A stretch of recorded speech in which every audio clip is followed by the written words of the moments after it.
নারী নেতৃত্ব দানকারী এবং জাদু মিয়ার নাম আপনারা ইয়ং জেনারেশনরা ইতিহাসে না আসুক, যারা বর্তমানে 60s 70s এইজ, তারা সবাই জানেন জাদু মিয়ার কথা। উনি বাংলাদেশের নেতৃত্বে বাংলাদেশকে সামনে নেওয়ার জন্য এবং বাংলাদেশ স্বাধীনতার একজন ঘোষকও বলে। সো বঙ্গবন্ধুকে নিয়ে, বঙ্গবন্ধু ঘোষক, বাহক, দাহক সব কিছু আমাদের জাতির পিতা। ওনাকে অসম্মান করে আমি কথা বলছি না। এবং বর্তমান রাজনৈতিক দল পজিটিভ দিকে এগিয়ে নেওয়ার জন্য বাংলাদেশকে যে বিএনপি আছে তাদেরকেও হেয় প্রতিপূর্ণ করছে না।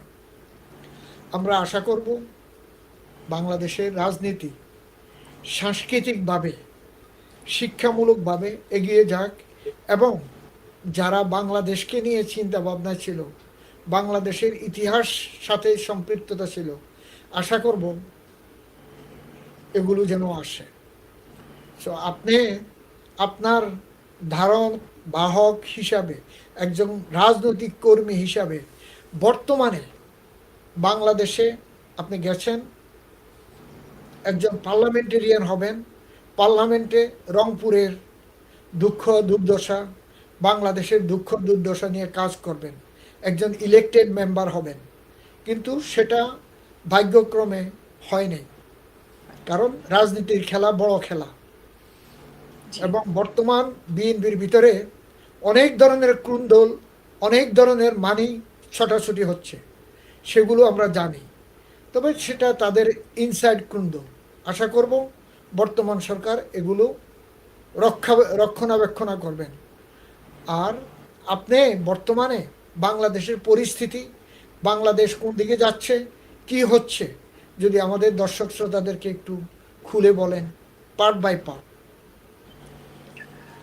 বাংলাদেশে প্রথমত একটা দীর্ঘ সময়ের অতিক্রম করবার পরে এখন এমন একটা সন্ধিক্ষণে এসে পৌঁছেছে, বাংলাদেশ এসে এখান থেকে একটা বড় চ্যালেঞ্জ ফেস করছে। এটার কারণ মূলত হচ্ছে যে গ্লোবাল একটা একটা একটা পরিবর্তন হচ্ছে বা হয়েছে বা হতে যাচ্ছে, একটা নতুন কিছু গ্লোবাল একটা ওয়ার্ল্ড অর্ডার তৈরি হচ্ছে এখন।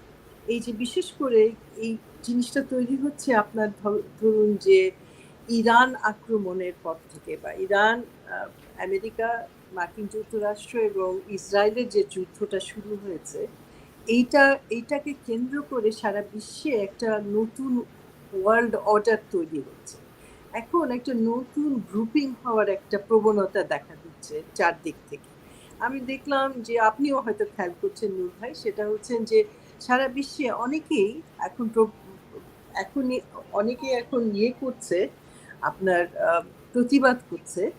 ওরা এখন ওই যে বিশেষ করে প্যালেস্টাইনে ইসরায়েল যে একতরফা ভাবে, বিশেষ করে গাজাতে যেভাবে শিশু এবং নারী এবং মানুষ হত্যা করছে গাজার নাগরিকদের একতরফা ভাবে, এবং মুখে তারা কি বলছে যে আমরা আমাদের কি বলছে যে we have a right to our life, আর কি যেন বলছে সবসময়। তো এই কথাগুলো এখন আর মানুষ কিনছে না। আমাদের বিশেষ করে বাংলাদেশে এখন এমন একটা পরিস্থিতি হয়েছে, নতুন সরকার আসার পরে আজকে এই নতুন সরকারের 6 মাস পূর্ণ হলো। তো পূর্ণ হওয়াতে বাংলাদেশের যে কতগুলো চ্যালেঞ্জেস ছিল, দীর্ঘ আপনার 15 বা 16 বছর যে একটা সরকার ছিল যাদের স্বৈরাচার বলে উল্লেখ করা হয়, স্বৈরাচারই ছিল তারা। তো সেই সরকার যাওয়ার পরে একটা ইন্টারিম গভর্নমেন্ট এসেছিল, তারা নিজেদেরকে কি বলতেন যেন, ডক্টর ইউনূস নিজেদের বলতেন ইন্টারিম গভর্নমেন্ট বলতেন। তো সেই ইন্টারিম গভর্নমেন্ট 1.5 বছরের মতো ক্ষমতায় ছিলেন। তাদের কাছে অনেক প্রত্যাশা ছিল, তারা অনেক কিছু করবার কথা ছিল কিন্তু করতে ব্যর্থ হয়েছে। যে কারণেই হোক, ওই কাজগুলো যেগুলো হওয়া দরকার ছিল, এই যে একটা বিপ্লব বলেন বা আপনার যে পরিবর্তনটা এসছে, সেই পরিবর্তনের পরে একটা সার্বিক প্রশাসনিক একটা পরিবর্তন আসবার কথা ছিল, তারা সেটা সেভাবে আনতে পারেনি। বরং যেটা করেছে বাচ্চা বাচ্চা ছেলেরা যারা রক্ত দিয়েছিল, এই রাস্তায় দাঁড়িয়ে মানুষকে সাহস জুগিয়েছে, রাজনীতিবিদদের শিখিয়েছে কি করে আন্দোলন করতে হয় প্রাণের ভয় না করে। এই বাচ্চা ছেলেগুলোকে অন্যদিকে নিয়ে গেল, তাদের সরাসরি রাজনীতিতে নিয়ে আসলো, এমনভাবে আনলো যে আমার মনে হয়েছে ওরা প্রস্তুত ছিল না, কিন্তু তাদের রাজনীতিতে বসিয়ে দিয়েছে। আমার মনে হচ্ছে এটাও একটা এক ধরনের বাংলাদেশ বিরোধী ষড়যন্ত্রের একটা অংশ ছিল। কারণ এই এটা তো ছেলেরাই নাম্বার তো ওয়ান কনফারেন্স। এটা সেফগার্ড করবার কথা ছিল এই বাচ্চাগুলোর, তাই না? ওরা রক্ত দিয়ে পরিবর্তনটা এনেছে, নাহলে যেভাবে বাংলাদেশকে গত 16 বছরে যেই দিকে নিয়ে চলে গেছিল, রাজনীতিবিদরা তো, আমরা জানি যে বৃহত্তর রাজনৈতিক দল বিএনপি, যে দলটার সদস্য আমিও ছিলাম, আমরা কিন্তু খুব একটা কিছুই করতে পারিনি। আমরা বিদেশে বসে ভীষণ চাপ দিতে চেষ্টা করেছি বিভিন্নভাবে, আমরা কিন্তু বসে থাকি নাই। তা সত্ত্বেও রাজনীতিবিদদের ব্যর্থতার কথা এখন নতুন করে বলার প্রয়োজন নাই, রাজনীতিবিদরা ব্যর্থ হয়েছে। কিন্তু এই বাচ্চাগুলো কিন্তু আমাদের চোখে আঙ্গুল দিয়ে দেখিয়ে দিল যে কি করে পরিবর্তন আনতে হয়, মুক্তি আনতে হয়, কি করে স্বাধীনতা ফিরিয়ে আনতে হয়। এই বাচ্চাগুলোকে হঠাৎ করে দেখলাম অন্য দিকে নিয়ে গেল। এটা কোন ষড়যন্ত্রের অংশ, এটা আমাদের বুঝতে হবে। এটা একদিকে। আর হচ্ছে যে অর্থনৈতিক টানাপোড়েনটা আমাদের এখন, যে বাংলাদেশের মূল সমস্যা যেটা, সেটা হচ্ছে কি অর্থনৈতিক সমস্যা। আরেকটা হয়েছে কি যে এই একটা গ্লোবালাইজেশন বা এক ধরনের এটাকে যেমন ধরেন আমেরিকা, ভারত, ইসরায়েল, এই যে একটা এক্সিস তৈরি হয়েছে এইটা, এবং আরেকদিকে চায়না আছে, টার্কি আছে, পাকিস্তান আছে, এই দুইটা এক্সিস আমাদের বাংলাদেশের জন্য। আমাদের তো একমুখী হওয়ার প্রয়োজন নেই, আমাদের চেক অ্যান্ড ব্যালেন্স করবার প্রয়োজন আছে, কিন্তু আমাদের বন্ধু বুঝতে হবে কারা আমাদের সঠিক বন্ধু, তাই না? আমাদের এখানে আঞ্চলিক একটা ঐতিহাসিক একটা অবস্থান ছিল সব সময়, এটা আমাদের বুঝতে হবে। এখন সেখানে যদি আমরা ভুল করে ফেলি, এখন ভারতের সঙ্গে সম্পর্কটা খুব ক্রিটিক্যাল, কিন্তু এখন ভারতের সঙ্গে বাংলাদেশের সম্পর্ক নিয়ে নানান টানাপোড়েন চলছে, আপনিও জানেন। তো এখন হচ্ছে কি ভারত যেভাবে, বিশেষ করে আপনি বিনা সিকরির বক্তব্যগুলো শুনেছেন, খুবই অবজেকশনেবল কথাবার্তা উনি বলছেন। উনি বলছেন যে আমরা ভারপ্রাপ্ত প্রধানমন্ত্রী বানিয়ে দেব শেখ হাসিনাকে, তারেক রহমান যদি আমাদের ডাকে সাড়া না দেয়। এরকম কথাবার্তা বিনা সিকরির মতন একজন সিনিয়র ডিপ্লোম্যাট, যিনি এখন ওখানকার আপনার কি বলবো, ওখানকার think tank, one of the leading think tank বলা হয় সরকারের জন্য, মানে ভারতীয় বিজেপি সরকারের একটা লিডিং থিঙ্ক ট্যাঙ্কের সদস্য, তিনি যদি এরকম কথাবার্তা বলেন, দেখুন আপা, আমি আপনাকে এক সেকেন্ড এই লাইনটা একটু শেষ করতে চাই, যে উনি বাংলাদেশের যে ঐতিহাসিক ঘটনা প্রবাহ এটাকে অস্বীকার করছেন। এটা কি একটা ডিপ্লোম্যাট, শিক্ষিত মানুষ করতে পারে কিনা? এখন আপনি বলেন। দেখুন, আপনি সুন্দর পয়েন্টগুলো নিয়ে আসছেন, অশেষ ধন্যবাদ আপনাকে। দেখুন, আপনার আব্বার কথা, আপনার ফাদারের কথা ইতিহাসে নাই, এবং যে বাংলাদেশের স্বাধীনতার মহান সৈনিক ছিলেন, শুধু জিয়াউর রহমান না, যে মুক্তিযুদ্ধের নায়ক ছিলেন, তার নাম আছে ইতিহাসে। এই যে দুইটি দল,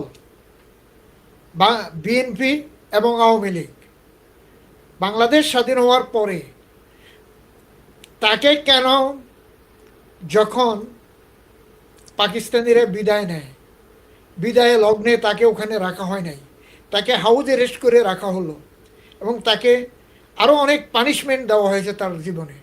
এটা কেন আপা? এটা কি, কে, তার কি দোষটা ছিল এমএজি ওসমানের? বলেন।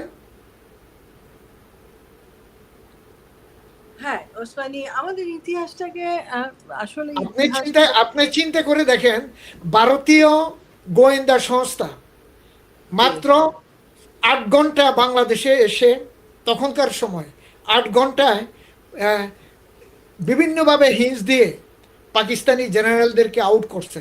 এই যুদ্ধটি 9টি মাস কারা করছে, তারা করছে? ইন্ডিয়ান একটা না, সৈন্য ছিল, আমাদের একটা সৈন্য মুক্তিযোদ্ধা আসছিল এখানে যুদ্ধ করার জন্য? আমাদের গেরিলা কোনো মুক্তিযোদ্ধারা করেছিল, আমাদের So, মুক্তিযোদ্ধারা। এখন আমাদের গত সরকার, সম্মানিতা প্রাইম মিনিস্টার, বাংলাদেশের অহংকার অলংকার শেখ হাসিনা কি করে গেছেন গত, আপনারা জানেন কিনা জানি না, আপনাদের খবর আছে কিনা জানি না, আজ থেকে 4 দিন আগে বঙ্গোপসাগর দিয়ে যে পাইপ লাইন দিয়ে গ্যাস ভারতে ঢুকাচ্ছে সেটা ধরা পড়ছে সাগরের নিচে, সেটা কি জানেন আপনি? জি জি, আমরা জানি, এটা জানি, এবং এটা চাইনিজ এর দ্বারা এটাকে এটা এটা আমরা জানতে পেরেছি। এটার সাথে সম্পৃক্ততা শুধু চাইনিজ না, এটার সাথে ন্যাটো এবং নর্থ আমেরিকা কয়েকটা গ্রুপ মিলে এটা চেক করার পরে এটা পাওয়া গেছে। কি বলছি কথা বুঝছেন? কিন্তু হেড লিডিংয়ে ছিল চায়না। হ্যাঁ, চাইনিজ টেকনোলজি এবং চাইনিজ উদ্যোগের কারণেই কিন্তু এটা আমরা জি, রিভিল করতে তো পেরেছি যে আমার দেশে লোকজন পাক করতে পারে না, খেতে পারে না, চলতে পারে না, সব আপনি আমার দেশের ন্যাচারাল গ্যাস আরেক দেশে পার করছেন, তাও চুরি করে। যদি অর্থ দিয়ে হতো তাহলে হতো। ওদের কাছে কম্পেনসেশন দাবি করা উচিত, অবশ্যই এটা দাবি করা। শুনেন, এটা করা উচিত না, এটার জন্য ইন্টারন্যাশনাল কোডে যাওয়া উচিত, এবং ইন্টারন্যাশনাল কোডে এটা যারা এগুলার সাথে সম্পৃক্ত ছিল, বাংলাদেশে এখনো যারা আছে তেল গ্যাস অর্গানাইজেশনের যারা সম্পৃক্ততা ছিল, তাদের কবে থেকে শুরু হয়েছে সব আবিষ্কার করে। আমরা জানি ইন্ডিয়া মহান মহান দেশ, আমাদেরকে অনেক সহযোগিতা করছেন, কিন্তু সহযোগিতার বিনিময় কি এটা? সহযোগিতা করেছেন, ওটা করেছেন তাদের ওনাদের অবস্থান ছিল, তাই না? এখন তো ইতিহাস রিভিলড হচ্ছে, ইতিহাসে বলা হচ্ছে যে পাকিস্তান ভাঙার উদ্দেশ্য ছিল তাদের, কারণ না হলে দুদিক থেকে ভারতকে তারা চাপ শুনেন, এগুলো যারা বলে তারা হলো বাংলাদেশ নামে দেশটাকে চায় না। এখনো বাংলাদেশের কিছু সম্প্রতি বজায় রাখার আপনার লেখক, রাইটার, প্রফেসর, এবং আমরা যাদেরকে বুদ্ধিজীবী বলি, তারা হলো শয়তানের খালাতো ভাই। Sorry to say that on the year. তারা বাংলাদেশকে চায় না, বাংলাদেশের ভ্রাতৃত্বকে চায় না, বাংলাদেশের জন্মভূমিকে চায় না। তারা কাদের এজেন্ট সেটা বাংলাদেশ সরকারের দেখতে হবে। তো আপা, আমরা ছোট্ট একটু বিরতিতে যাব, বিরতির পর আবার নিয়ে আসছি আপনাকে। প্রিয় দর্শক, আজকের বাংলাদেশে আমরা একটু বিরতিতে যাচ্ছি, আমরা কিছুক্ষণ পরেই ফেরত আসবো ইনশাআল্লাহ।